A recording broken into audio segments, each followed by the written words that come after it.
What is up, ladies and gentlemen? Kyle Williams here. As always, same way every time. One of these days I might be creative and start this video differently. But end of February, February is over. Made just over $87,000 with $3.52 to spare. Very happy about this month. I mentioned this on Twitter. It wasn't really any specific big grand profit, right? Granted, I did make the most of my month on the 6th. However, it wasn't even due to any one play. It was due to a sector, the AI sector, which we will talk about. But, ultimately there was no really big winner. It certainly wasn't like January where I had, two huge wins on the 23rd that made up almost, call it 90% of my month. Not like that at all. A lot of consistent wins. It's why you kind of see my average loss to average winner much closer, where my average loser was pretty tight. Besides the 3rd of February here, we will see why. But any other red day, kept it very, very small, ultimately leading to a very small average loser. However, on the flip side, my average winner wasn't as big. My average win was $4,000, right? Granted, again, had plenty of wins bigger than that, but also had a lot of wins smaller than that as well. So win rate is pretty good too at 67%. So ultimately, I would call this month a month of more singles than a one or two grand slam home run. So quite a few more trades to go over in this month. Let's jump right in. Week number 1. Again, not much meaningful. This just small win, small loss day. Really, what is the most important here is the 3rd. And now, so what happened on the 3rd? I briefly mentioned what it was at the end of my January recap, which was a Tesla. So something that happened to me last year, or actually ironically around the same time, not so much in February, but more so in March and April, I really caught fighting this bounce and I got chopped up a lot. Ultimately, I think I covered literally the high of this last day. And since then, Tesla still has not touched that price. Like I was like the last person to touch this high, and it's been down ever since. So I have a history of getting caught up and chopped up with Tesla.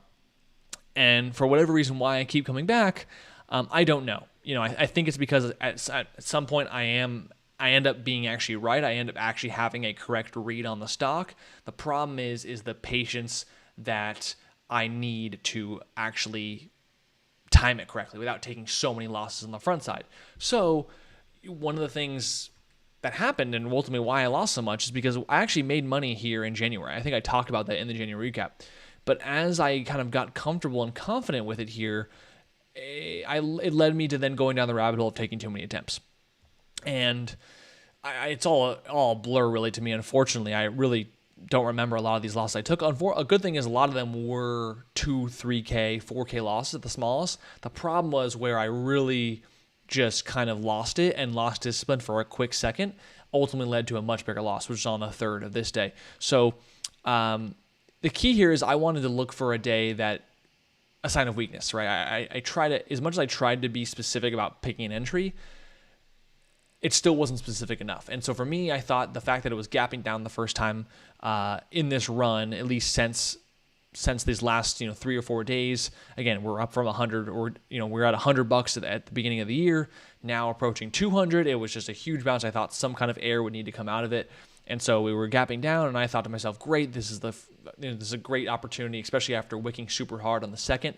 Failing to even get to 200, that we could, pull back into the below 180s, into the 170s. If we actually go to that trade, what on 3rd, I don't even know if we'll have it. I shouldn't be able to have it if I go back a month. But you see there, a gap down, and it didn't end gapping down, right? It quickly came back out of the morning, and I just got super freaking stubborn. It's the best way to put it. So here it is right here. So again, here's the huge wick day, right?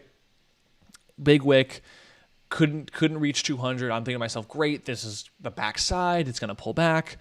And you see here that is just not what happens. We squeeze right off the open, and my trades here are pretty frustrating when I look back at them. Here they are. Let's zoom out here so you see them. I mean, from the morning, I immediately get short. And instead of risking red green, I add.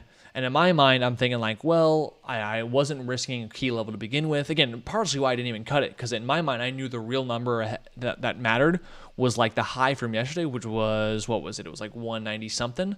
It was 197, right?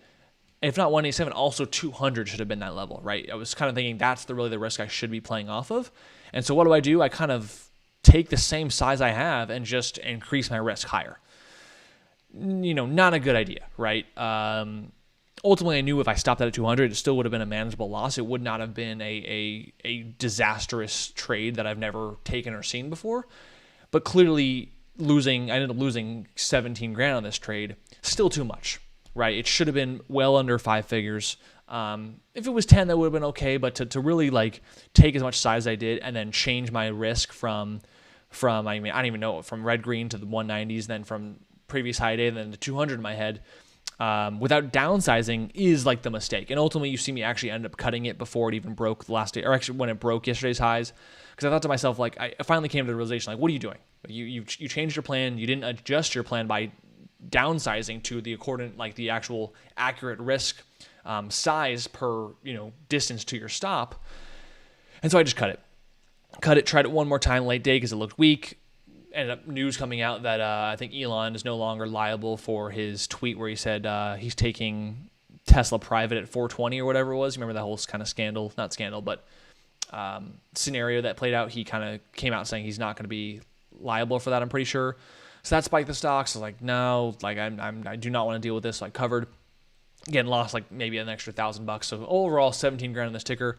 Should have been much less, but again, I just let it go against me too much. I tried to change my plan to ultimately what I think was a more accurate risk. Again, the issue was not readjusting my size to fit that new plan.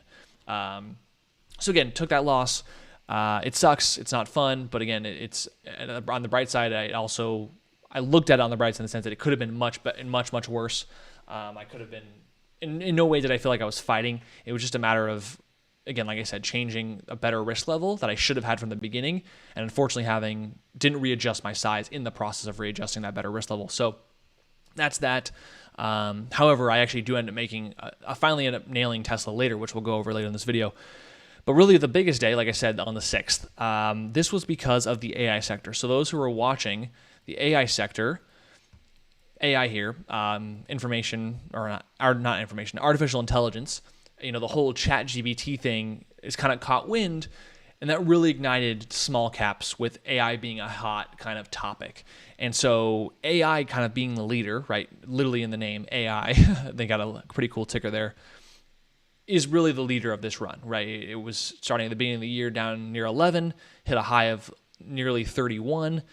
This run really powered a lot of it. And so I didn't really make much money long on AI here, but I made money long on a lot of other stocks, the sympathies. Like SOUN, I was long overnight from this day into this day. BBAI, I was long overnight from this day to this day. The biggest winner of them all, GFAI, I actually was had the most size on this one, being kind of a true penny stock. I say a true penny stock, and you look at it at $7.30, $7.30. You're like, that's a true penny stock? Like, they actually did a reverse split. They did a reverse split. I mean, I think it was on this day, on the 9th. And again, I played it from the 3rd to the 6th.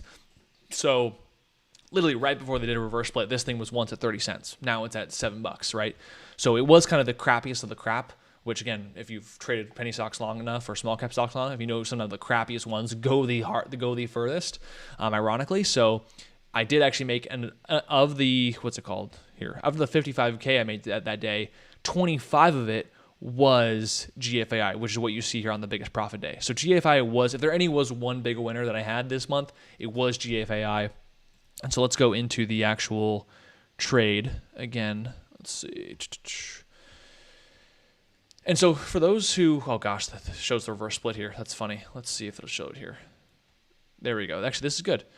So my whole thesis, again, and for those who don't know, when sector momentum hits, when a hot topic hits the market, whether it's weed, whether it's crypto, like Bitcoin right here, right in the background here, whether it's magic mushrooms had a little theme, whether it was electric vehicles back in 2021, if a certain hot sector catches wind, it doesn't matter how good or bad the companies are. If they're in that sector, they all run together. And so that's kind of what happened. And I've seen this enough times. Where when it happens, for me, it kind of turns into a fire at will, right? And I don't mean that's in a risk management lackluster kind of way. I mean that I'm still having trade plans. I'm still managing my risk, but it's the risk is on, right? I'm willing to enter numerous more positions than I'm normally willing to enter because all I need is one sector to move in unison and the whole sector goes together. It's almost like it's one big trade, even though I'm in maybe 4, 5, 6 tickers at one given time. So GFAI, again, the whole sector is running hot. GFAI is up a lot. We ran from the low 20s up into 30, but we hadn't run as hard as some of the other ones yet. And so I thought to myself, this one's a little bit behind. It's got AI in the ticker. It's a hot name in this sector. I thought to myself, if this is going to go, it should do it today. And so you actually look at my trades here. Let's get rid of Tesla. I took this in my E-Trade account, so I don't have my actual transactions like screenshotted saved, but I just drew it. That's what I do when I take a trade with E-Trade. Started in when it pushed over 30. Again, a little bit of chase, but I just wanted to be in just in case they really just started ramping it. We pulled back, and then I thought to myself here, right under, it doesn't show, but VWAP was here at the time. And I thought to myself, again, if it's going to go, it needs to if it's going to look healthy, if it's going to look like it's going to continue higher in that day, it needs to kind of bottom around right here. Any lower, it would look like it's kind of dead. It looked like it kind of cracked. And so I bought a lot. I think the most I had was 100-something thousand shares. I didn't have over 200,000 shares, but I definitely had over 100. For simplicity, let's call it 150, right? 150 at now at like a $30 average or 30-cent average, maybe like 29 at best case. And then it was a mating game, right? I watched the rest of the sector heat up, all the other stocks go higher. And before you know it, this thing is running at a bigger percent gain than all the other ones combined. Not combined, but all the other ones together. Mainly because, again, this was the crappiest of them all. It had a pretty low float. Therefore, it can have the biggest percent move higher. And so I sold partials, pieces into here. Sold a little bit more up in the 50s the next day when it gapped up. Unfortunately, I did sell the rest at red green. Reason being is because actually the rest of the AI stocks actually went higher, yet GFAI was dying. So when GFAI was dying, I kind of got a little bit convicted. I thought to myself, every AI stock is going higher. Why isn't GFAI going higher? Let me hold out a little bit longer to see if it can recover. Unfortunately, once it went red, I kind of threw in the towel. I said, screw it. I don't know why it's not following the sector anymore. I'm not here to find out any longer. Let me just get out. So unfortunately, gave a lot away here. I think if I actually had sold it all up in the 50s, it would have been like almost close to 50 grand, instead of I only made 25. But again, not going to complain about making 25 grand. That's awesome. Just very unique here where this followed the sector and then it didn't. And unfortunately, it didn't at really the most critical point where most profits could have been made. So I don't regret not selling it all up here because, again, if in a traditional sector, it should have followed it. And if it did follow it, this thing would have been gone above 60. It would have made much more. So don't really regret those sells. Don't regret waiting. Really wanted to see the rest of the sector play out. And that's kind of what the rest of the sector did, right? If we go to AI here, this was the next day. Again, I didn't take AI along overnight, but I eventually shorted it. So after the morning spikes, we started dying down. You actually kind of see this trend line. I'm not too big on like trading trend lines, although I've done it more recently this year than previous years. Kind of every little higher low, and then all of a sudden it breaks that low. You see me get short, add a little bit here, ended up going to red green, and I just covered the rest as we looked like we were bouncing. I thought we were actually going to go lower here. Turns out we held again, and it bounced. So never really played it again, but locked in, I believe, like 6 grand here. Same thing for SOUN, again, on that day where it gaps up. Unfortunately, I don't have a picture of my entries, but I was long overnight from like 290. Ended up selling here near 4. Got all out when I thought it was going to break down here. This is kind of close. This started getting closer to when, actually no, it was more here. But I just thought the AI sector started getting weak after this morning spike. I really didn't want to give back any more gains on the long side. You see me actually try to like buy it a couple more times. Ultimately, got out for break even to small losses. And then these are when I actually started shorting it, shorted it there, and then covered down here. And again, all of these were somewhat following each other. So you see how they're very similar in the sense of like trading AI, right? I kind of got short on the trend break and then covered near red. It wasn't red green for SOUN, but it was near red green for AI. And I'm glad I did it because, again, the rest of the day actually bounced much higher than AI did. So that's that. Same thing with BBAI. Again, this is why I say, all of these. This was a month of singles, because during this day, besides GFAI being 25 grand, everything else was like 4, 5, 6K winners. I mean, everything. So all the longs was 3 to 4K. Then the shorts were another 5 to 6K. Again, here a lot was long overnight BBAI. Again, sold here in the sixes, sold here low in the low sixes. Ended up getting all out when I thought it was going to crack. Got short a little bit late. Ultimately, I think the short on BBAI here was actually more of break even. It just wasn't a little more choppy. Ultimately, protected myself again when everything started bouncing. BBAI, of course, followed. And that was that, right? So kind of all these tickers kind of clumped into one. But, on the 6th here, when everything just kind of sped up on that last day, was the time that I just nailed a bunch of them. Same thing for then on the 7th. The 7th was a 15K day because I did the same thing. I kind of then shorted all of them and made another 3 or 4K. I think I shorted AI for a little bit here. I shorted SOUN for a little bit there as well, and BBAI. All these had their kind of first sector red days. So again, they just added up. None of them were any one huge win. But when you have 4, 5, 6 tickers in a single sector and you take half of them, and all of them kind of end up the same way, that's kind of how it went there. So that's that. In terms of going into the next week, 13th here is when I kind of quote unquote made my money back on Tesla. I wasn't going in trying to make my money back. That was not the goal. I really just kept watching it because I really wanted to be there for when I thought a backside move would come, and it came. It's hard to say because it's easy to say in hindsight that it wasn't really the backside. It ended up holding up quite nicely in the 200s.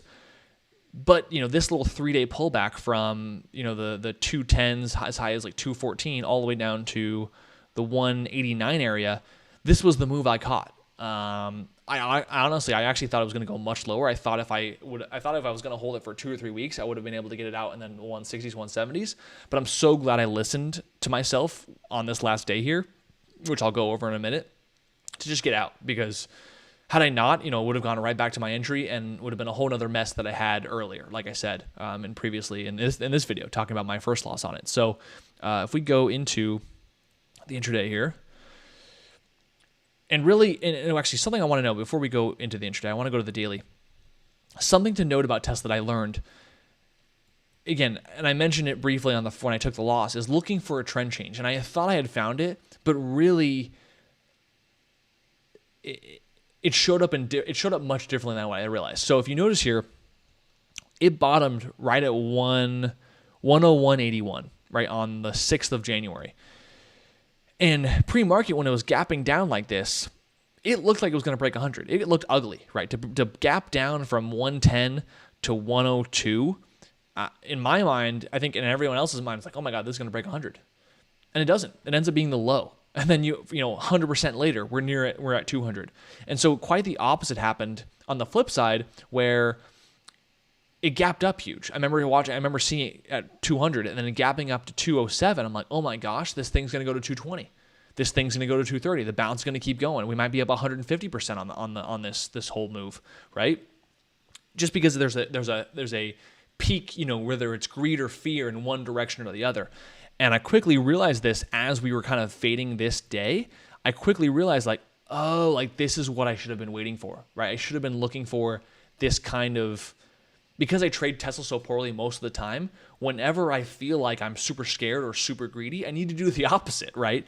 And so that's what really happened. I unfortunately did get chopped up. Again, let's go to the transactions here. Not transactions, let's go to the trades. Again, chopped myself up. I think I lost like $4,000, like I said earlier, right? A couple attempts, lost $4,000. Gave it a couple more attempts here, but finally I gave it one last attempt. I quickly covered and then reshorted and said, Kyle, stick to the plan. Stop being so in and out. Follow your trade plan, right? Risk the highs, get short here, let it play out into the close. We get a huge pull. That was good. I said, okay, this is the first time in a long time the trade has actually worked in my favor from the beginning, versus me, getting chopped up and losing right away, or the previous trades I show you on it where immediately I'm wrong, right? I hold overnight. Let's pull this down here. Okay, the next day, and if you remember, the next day, we actually gapped down.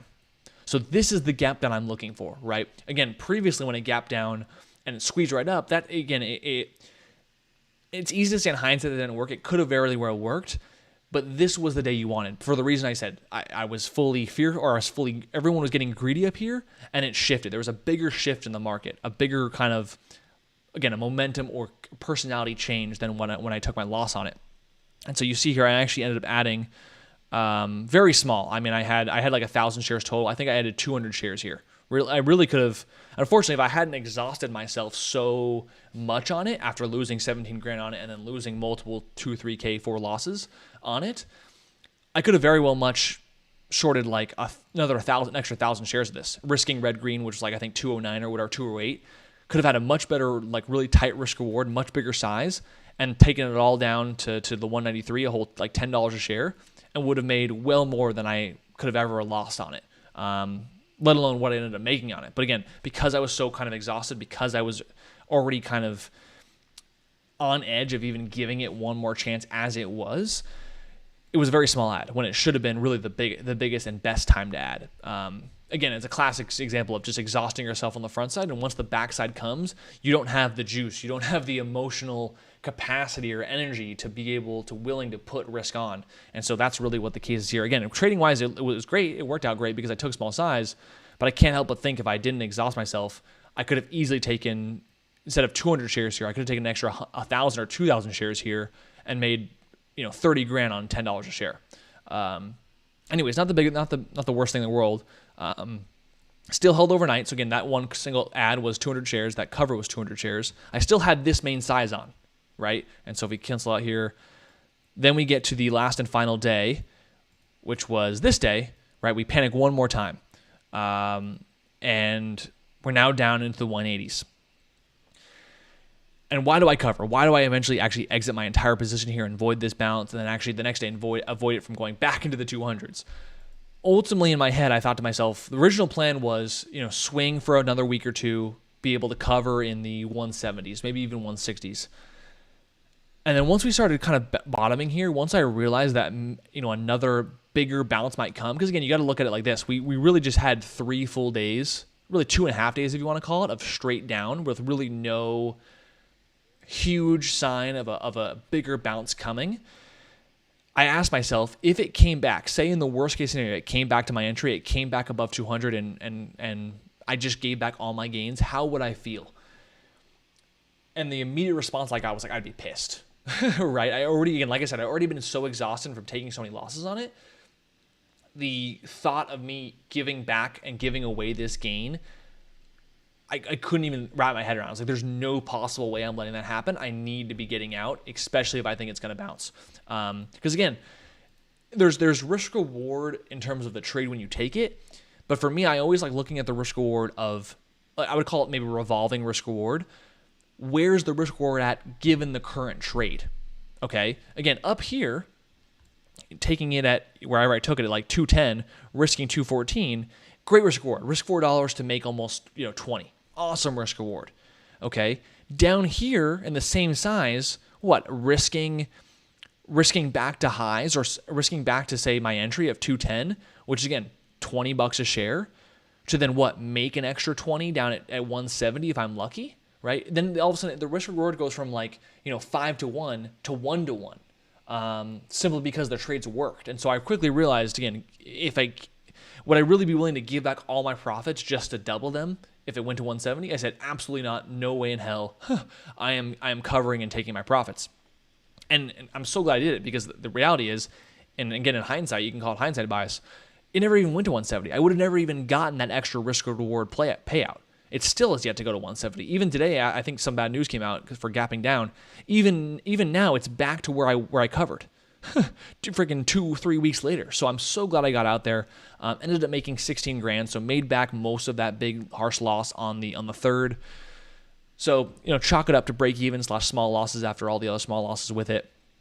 Again, I'm not complaining. It actually felt like I made money on it because I simply finally played it correctly versus getting chopped up and partially changing my plan like it did in the third.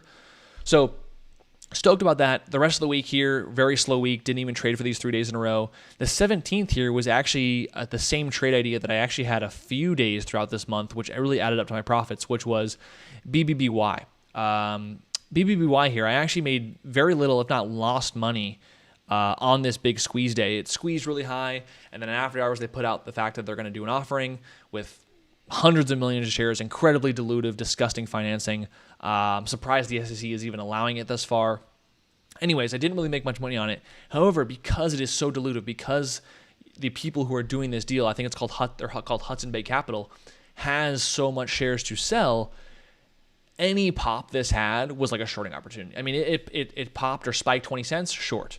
Popped 30 cents, short. I didn't just blindly short, right? But once I read the kind of the time and sales, the level 2, and found, and it kind of take a good guessing stab that this was the high, I did that. It would fade 10, 20 cents back to the lows. I'd cover 3 to 4K profit. I mean, I must have done this probably 5 or 6 times over the next 2 to 3 weeks.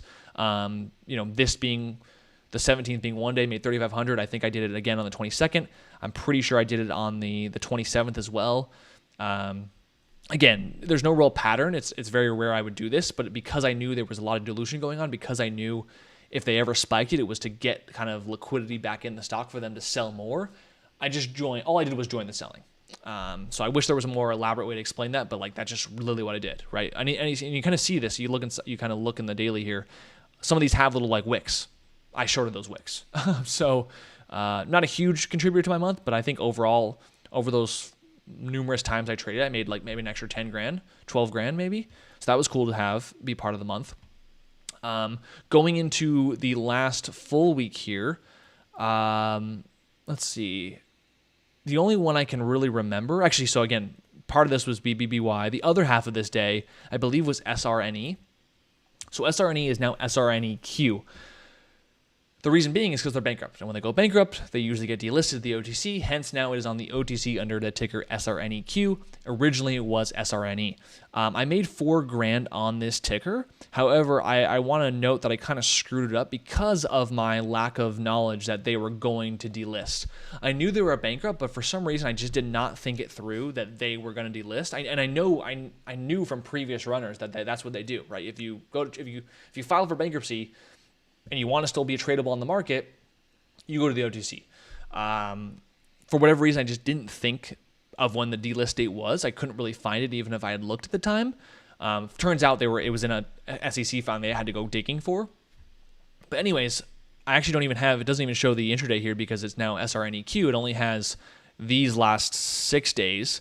But this red day was kind of a first red day, right? It wasn't really that great of a run. It ran from 18 cents up to 40 over like this 3-day bounce, if you want to call it. But because I knew this was kind of a good bounce daily chart, because they were bankrupt, because I believe they had like a $70 million financing that they PR'd about, I knew, again, you add up all the factors, eventually a good pullback is coming. So if we go here, let's say I get out Tesla. So SRNE, out the open, I take a starter. It spikes. I add to that starter. It stuffs. I take one final add. And from there, it pretty much works, right? This bounce actually kind of scared me. I shouldn't say scared me, but caught me a little bit off guard. When it went red or almost red here, I thought we'd see one little small bounce and then die, kind of like what we saw here. Turns out we needed one more big bounce from 39 all the way up to 42. Then we saw a crack. Then we saw the small bounce, and then we went red. And so you see me covering up here. We bounce a little bit. I re-add whatever I covered. Late day, we end up fading back to the lows. I cover it all. I avoid this bounce because I thought it just shouldn't really. It might not go much lower. It might chop around here for a bit and then go lower the next day. And again, this is me saying and in current present time, not knowing that they're going to delist. Like in my head, I have no idea they're going to delist the next day. And so here it is, and then just gets obliterated. I mean, it doesn't look like much, but I mean, I covered at best case like 35. It ends up nearly going to 25. Like the low was 26. And in 10 cents, you might think, Kyle, that's not that much. But when you think of it in terms of a small price stock, 10 cents on a 30-cent stock, I mean, that's 33 more percent. Now, granted, I don't really beat myself up for not covering because I just didn't know. What I beat myself up on is not knowing they were going to delist, not doing the DD and realizing they are getting delisted. Because had I known that, I absolutely would have held longer. To say that I would have held for 26, probably not, but I certainly would have held for 30 cents. And the reason being is, for those who don't know, when you get delisted, there are funds, mutual funds, maybe other traders that just don't want to trade OTCs. But for legal reasons, and a lot of funds and mutual funds, they can't legally trade OTCs. They're not allowed. So when you have a stock on Nasdaq and it's going to get delisted, you got no choice to sell, right? That's a market inefficiency. And so, the reason why I really think why it just kept dying and dying is because people didn't care. They're like, this is getting delisted. I have a position. I need to get out if you're long, right? And so it died. I didn't even realize it. And so unfortunately, that's it sucks. I still made $4,000, so I'm happy about it. It could have made a little more if had I known. But it is what it is. And so that's just a little lesson on delistings. Like if you know they are getting delisted, like just know they likely have to sell. If any one of them are in. So there's that. Last week, which was the really last 2 days of February, we have, what did we have? We had LHDX and AI. AI, I wanted to look for a breakdown here. We kind of see this little, not a big fan of trend lines, but I can't help but look at this trend line down and this trend line up that it was going to break. And so I was actually looking for this day to break. Unfortunately, I got caught up trading it on this day. You see the little wick when it wicked up. I ended up taking a loss there. Just a day too early. I ended up making back my loss on the day it broke down, right?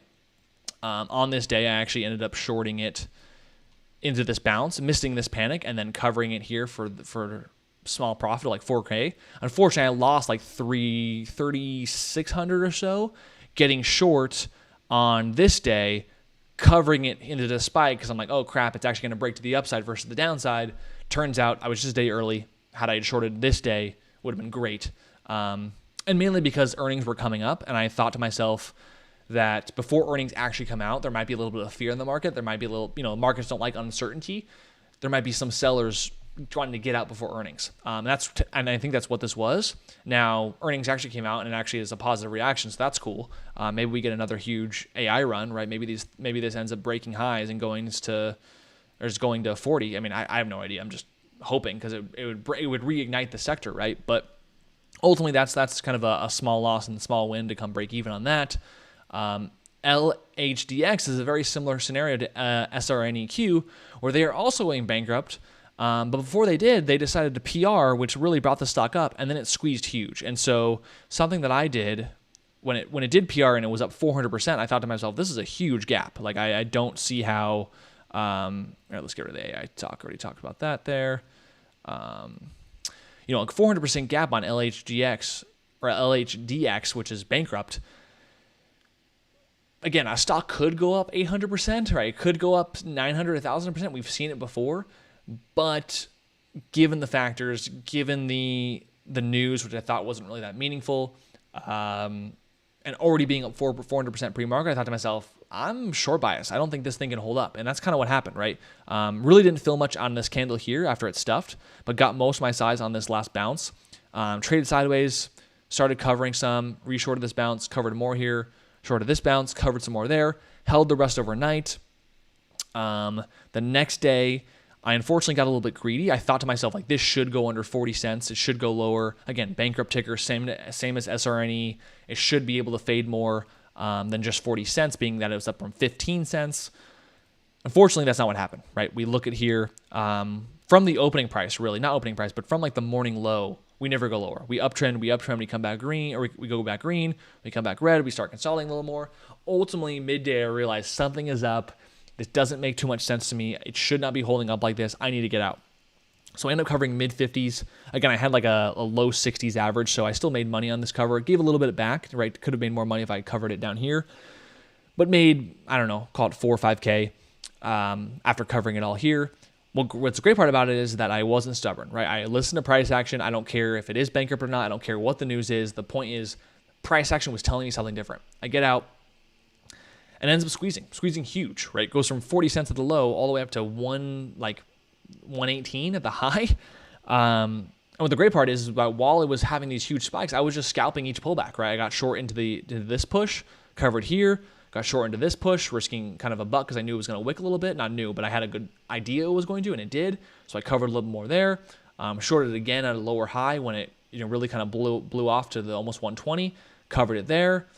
Missed this pullback, but that's okay. Ultimately, what I made back in these 3 attempts was what I would have made had I just covered it all at 40 cents. So Kind of happy about it. Like, I'm glad I, again, reacted and then actually was able to make more money on top of it. So that's really cool. And in terms of after it, like, it blew off to nearly 150, and now we're down from 150 to 50 cents. I mean, we're down 60% off the highs because, again, like SRNE, they're also going to delist. I don't know if they're going to go to the OTC, but I do know by like Monday they're going to like stop trading. So unless you want to be in a stock that's not trading or going to the OTC, there's going to be more people getting out. So that's that. The only other stock that I think was that big was AMC. AMC ended up having quite a sweet parabolic to end the month. Where was it here? Because I think AMC also had earnings and it was negative. That's why they're down. They've been down here. But this parabolic into their earnings was pretty sweet. I ended up taking a short at like $8, maybe $8.10, 10-ish. Faded it down to like $7.50. I think I made like $6 or $7 grand that day, which was again on the 27th, which is why $9 grand this day. So pretty sweet. Not the best parabolic. It's not like a huge parabolic move, but nonetheless, it is that kind of beautiful looking parabolic, kind of that beautiful parabola curve. And again, why would I short at 8? Well, because one, it's a round number. It's always good to short a round number from a psychological level. And then 2, you see the volume. Right? I really love looking for this exhaustion volume, whether it's a low, like buying a panic, or shorting a parabolic. And clearly here, this was like when really there was a blow-off exhaustion volume, got short, risking the highs, and then it worked. Right? It could have easily gone higher. I would have had to cut it for a loss, but took it where it was, given that I had a thesis this was blow-off. It ended up being so. Again, made, call it from low 10s. I made like 50 cents on it. Had like 15K shares, hence the $7 grand profit. So that's pretty much it, guys. Going into March, small couple profits. We'll talk about those next month. And yeah, we'll just see how it goes. I'm really happy how I'm trading January and February, right? If you heard me talk about my December recap last year, I talked about how I just kind of had enough with losing, taking some larger pullbacks or larger drawdowns in my equity. And I implemented some rules, and ever since following those rules more diligently and strictly, like, again, Tesla from this 17K loss has been my biggest loss of the year so far. So really, really happy about that. Much smaller than what I've seen in 2022 for those who've been following it. So yeah, I'm just happy how I'm trading. I hope it keeps going. It's only the third month of the year now, and I'm already at like 60% or so of all of 2022's profits. So again, plenty. I mean, there's still 9 more months of the year. Anything can happen, but I'm just essentially long story short, like, I'm just happy with how I'm trading. I'm really stoked about it. I feel like this is how I should be trading, and I'm super content with it. So hoping it keeps going. Hope we keep the good trading rolling. And thanks so much, guys. We'll see you guys next month as always. And later, guys. Peace.